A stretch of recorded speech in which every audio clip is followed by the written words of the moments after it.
एक छोटे से शांत गांव में रामू नाम का एक दुकानदार रहता था।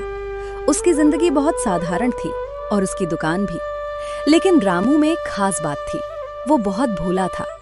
इतना भोला कि लोग उसे आसानी से बेवकूफ बना सकते थे। सुबह से दोपहर हो चुकी थी, लेकिन उसकी दुकान पर अभी तक एक भी ग्राहक नहीं आया था। आज भी कोई ग्राहक नहीं आया। लगता है मेरी किस्मत ही खराब है। रामू कुर्सी पर बैठा बैठा ऊँघ रहा था। वो कभी सड़क की तरफ देखता तो कभी अपनी दुकान के खाली कोनों को।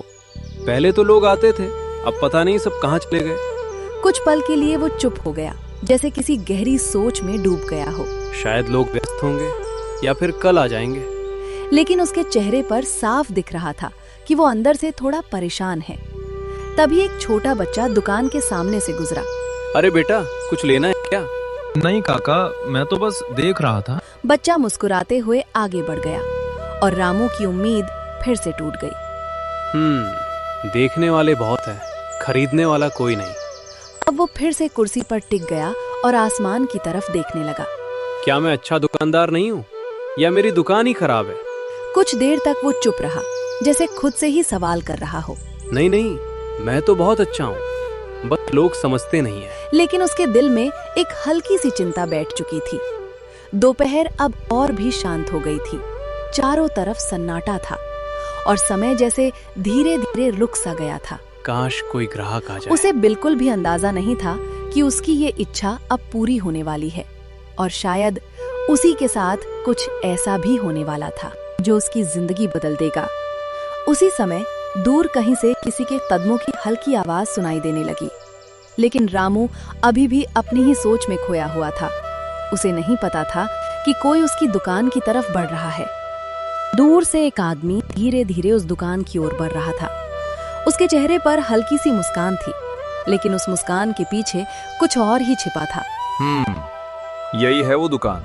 वो आदमी था श्याम। दिखने में साधारण, लेकिन दिमाग से बेहद चालाक। गांव के लोग तो सीधे साधे होते ही है, लेकिन ये दुकानदार कुछ ज्यादा ही भूरा लगता है। श्याम चलते चलते थोड़ा रुक गया और दूर से ही दुकान को ध्यान से देखने लगा। दुकान खाली है, कोई ग्राहक नहीं। मतलब ये आदमी बेचने के लिए बेचैन होगा। उसकी आंखों में अब एक चालाक चमक आ चुकी थी। सीधे जाकर बात करूंगा, पहले भरोसा जीतूंगा, फिर धीरे धीरे खेल शुरू होगा। उधर दुकान के अंदर रामू अभी भी कुर्सी पर बैठा हुआ था। उसे अभी तक पता भी नहीं था कि कोई उसकी ओर आ रहा है। जल्दबाजी नहीं करनी, धीरे धीरे फंसाना है। पहला कदम सही तरीके से रखना होगा, बस यही मौका है। रामू ने एक बार फिर सड़क की तरफ देखा, लेकिन उसकी नजर अभी भी श्याम तक नहीं पहुंची थी। आज तो सच में बहुत बुरा दिन है, एक भी ग्राहक नहीं आया। इधर श्याम ने अपनी चाल थोड़ी धीमी कर दी, जैसे वो हर कदम सोच समझ कर रख रहा हो। उसने गहरी सांस ली और अपने चेहरे पर एक मासूम सा भाव ला लिया। अब देखता हूँ ये दुकानदार कितना समझदार है। कुछ ही पलों में श्याम दुकान के बिल्कुल सामने आ चुका था, लेकिन उसने अंदर जाने से पहले एक बार फिर रुककर सोचा। जल्दबाजी नहीं करनी, धीरे धीरे फंसाना है। उधर रामू ने अचानक कदमों की आहट सुनी।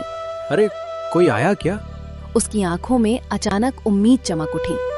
श्याम ने अब धीरे से दुकान के अंदर कदम रखा। नमस्ते भैया। अरे नमस्ते, आइए, क्या चाहिए आपको? बस थोड़ा सामान लेना था। दुकान के अंदर अब सन्नाटा खत्म हो चुका था। रामू के सामने आखिरकार एक ग्राहक बैठा था और उसके चेहरे पर खुशी साफ दिखाई दे रही थी। उसे लग रहा था कि आज का दिन अब अच्छा हो सकता है। दूसरी तरफ श्याम बहुत शांत था। वो आराम से बैठा हुआ था, लेकिन उसकी नजरें हर चीज को ध्यान से देख रही थी। वो सिर्फ सामान खरीदने नहीं आया था, वो कुछ और सोच कर आया था। हाँ भैया, बताइए क्या चाहिए आपको? भैया 1 किलो चीनी कितने की है? 50 रुपए किलो है। अच्छा। रामू के लिए ये एक साधारण सवाल था, लेकिन श्याम के लिए यही उसके खेल की शुरुआत थी। अच्छा, 50 रुपए। श्याम कुछ पल के लिए चुप हो गया, जैसे वो कुछ गहरी सोच में हो। उसने सीधे जवाब देने के बजाय पहले माहौल समझना सही समझा। हाँ भैया, बहुत अच्छी चीनी है, ले जाओगे तो बार बार यहीं आओगे। रामू बेचने के लिए उत्साहित था, और यही बात श्याम समझ चुका था कि ये आदमी जल्दी भरोसा कर लेता है। भैया एक बात पूछूं? हाँ हाँ, क्यों नहीं, पूछो। अरे क्यों नहीं भैया। अगर मैं रोज आपकी दुकान से सामान लेने आऊं तो क्या आप मुझे थोड़ा सस्ता दोगे? ये सुनते ही रामू के चेहरे पर चमक आ गई।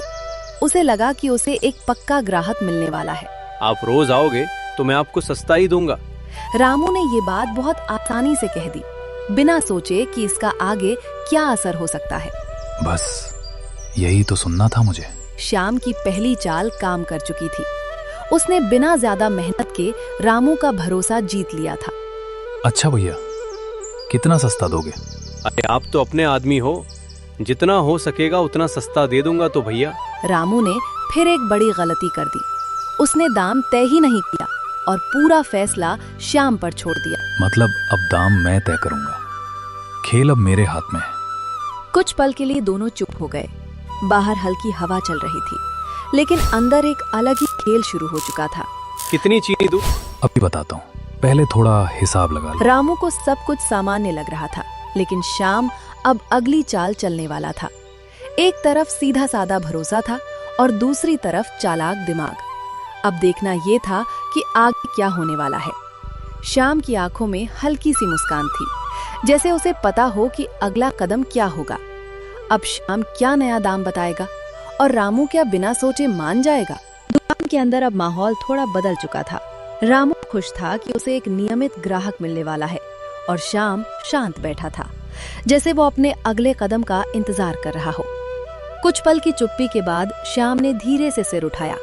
उसके चेहरे पर वही हल्की मुस्कान थी, लेकिन इस बार उसके शब्द कुछ अलग होने वाले थे। भैया एक काम करते हैं। हाँ हाँ भैया, बोलिए। आपने कहा ना कि अगर मैं रोज आऊं तो सस्ता दोगे? हाँ बिल्कुल, मैंने कहा था। तो ऐसा करो, मुझे आधा किलो चीनी 20 रुपए में दे दो और मैं रोज आपकी दुकान से ही सामान लूंगा। ये सुनते ही कुछ सेकंड के लिए सन्नाटा छा गया। ये वही पल था जहां समझदारी की जरूरत थी, लेकिन रामू ने सोचना जरूरी नहीं समझा। अरे वाह, ठीक है भैया, ले जाओ भैया। रामू के चेहरे पर खुशी थी। उसे लग रहा था कि उसने एक बहुत अच्छा सौदा किया है, लेकिन असल में खेल अब शुरू हुआ था। इतनी आसानी से मान गया, अब आगे और आसान होगा। श्याम ने अपनी पहली असली चाल चल दी थी और रामू को इसका अंदाजा तक नहीं था। आप तो रोज आओगे ना? हाँ हाँ, क्यों नहीं, अब तो मैं यहीं से ही लूंगा। रामू को यही सुनना था।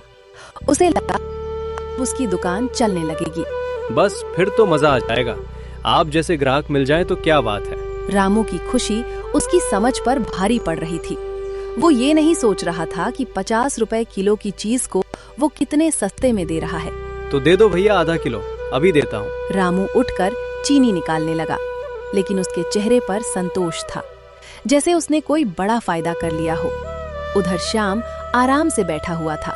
उसकी नजरें शांत थीं, लेकिन उसके दिमाग में अगली चाल तैयार हो रही थी। अभी तो शुरुआत है, असली खेल तो अब शुरू होगा। दुकान के बाहर वही सन्नाटा था, लेकिन अंदर एक ऐसा खेल शुरू हो चुका था जिसका नतीजा अभी किसी को नहीं पता था। ये लो भैया आधा किलो। लो 20 रुपए। रामू ने पैसे लेकर बिना गिने ही रख लिए और मुस्कुराने लगा। उसे लग रहा था कि उसने एक पक्का ग्राहक बना लिया है, लेकिन उसे ये नहीं पता था कि उसने अपनी ही कमाई का नुकसान शुरू कर दिया है। शाम उठने लगा, लेकिन जाते जाते उसने एक बार फिर दुकान को देखा, जैसे वो अगले कदम की तैयारी कर रहा हो। अब देखता हूँ अगली बार कितना और सस्ता करवा सकता हूँ। रामू अभी भी खुश था, बिल्कुल अनजान कि वो धीरे धीरे एक जाल में फंसता जा रहा है। एक तरफ चालाकी थी, दूसरी तरफ सीधापन, और खेल अब दिलचस्प होता जा रहा था। क्या श्याम अगली बार और भी सस्ता सौदा करेगा, या रामू को अब कुछ शक होने लगेगा? अगले दिन वही दुकान, वही कुर्सी, और इस बार रामू के चेहरे पर पहले से ज्यादा उत्साह था। उसे इंतजार था अपने नए ग्राहक का। आज तो वो जरूर आएगा, अब मेरी दुकान चलने लगेगी। कुछ ही देर में श्याम फिर से दुकान पर आ गया। उसकी चाल धीमी थी, लेकिन उसका इरादा साफ था। नमस्ते भैया। अरे भैया आ गए आप, आइए आइए बैठिए। दोनों फिर से आमने सामने बैठ गए, जैसे कोई पुराना रिश्ता हो। आज क्या चाहिए भैया? अभी देता हूँ। वही आधा किलो चीनी दे दो भैया। अभी देता हूँ। रामू बिना कुछ सोचे फिर से वही सौदा करने लगा। उसे लग रहा था कि ये एक अच्छा मौका है। एक बात और पूछूं? हाँ हाँ पूछो। अगर मैं बार बार आता रहूं, मतलब दिन में 2-3 बार भी आ जाऊं, तो क्या और सस्ता करोगे? ये सवाल सुनकर रामू थोड़ा सोच में पड़ गया, लेकिन ज्यादा देर तक नहीं। हाँ भैया क्यों नहीं, आप जितना ज्यादा लोगे मैं उतना सस्ता कर दूंगा। बस यही वो पल था जहाँ खेल और गहरा हो गया। तो ऐसा करो, आज से मैं थोड़ा थोड़ा करके बार बार लूंगा और आप मुझे 15 रुपए में आधा किलो दे देना। ये सुनकर कुछ पल के लिए हवा जैसे रुक गई, लेकिन रामू ने फिर वही गलती दोहराई। ठीक है भैया, जैसा आप कहो। रामू को लग रहा था कि ज्यादा बार आने वाला ग्राहक मतलब ज्यादा कमाई, लेकिन वो ये नहीं समझ पा रहा था कि वो हर बार नुकसान कर रहा है। अब तो खेल पूरी तरह मेरे हाथ में है। उस दिन श्याम ने एक बार नहीं, कई बार दुकान पर आकर वही किया। हर बार थोड़ा सामान लिया और हर बार कम पैसे दिए। कोई बात नहीं भैया, आप तो अपने हो। रामू की यही बात उसकी सबसे बड़ी कमजोरी बन चुकी थी। दिन ढलने लगा और दुकान में फिर सन्नाटा छा गया। अजीब बात है, आप तो आज बहुत आए, लेकिन पैसे उतने क्यों नहीं हुए? रामू को कुछ अजीब तो लग रहा था, लेकिन वो कारण समझ नहीं पा रहा था। उधर श्याम दुकान से थोड़ा दूर खड़ा होकर मुस्कुरा रहा था। उसे अभी कुछ समझ नहीं आया, कल फिर आऊंगा और खेल और आगे बढ़ाऊंगा। अब ये सिर्फ एक सौदा नहीं रहा था, ये एक खेल बन चुका था, जिसमें एक चालाक था और दूसरा बिल्कुल अनजान। रामू धीरे धीरे उसी जाल में फंसता जा रहा था, जिसे श्याम बहुत सोच समझकर बुन रहा था। क्या रामू को अपने नुकसान का सच पता चलेगा, या श्याम उसे ऐसे ही बेवकूफ बनाता रहेगा? आगे क्या हुआ, ये कहानी आगे देखने के लिए वीडियो को लाइक करके चैनल को सब्सक्राइब कर दो और कमेंट में नेक्स्ट पार्ट लिख दो।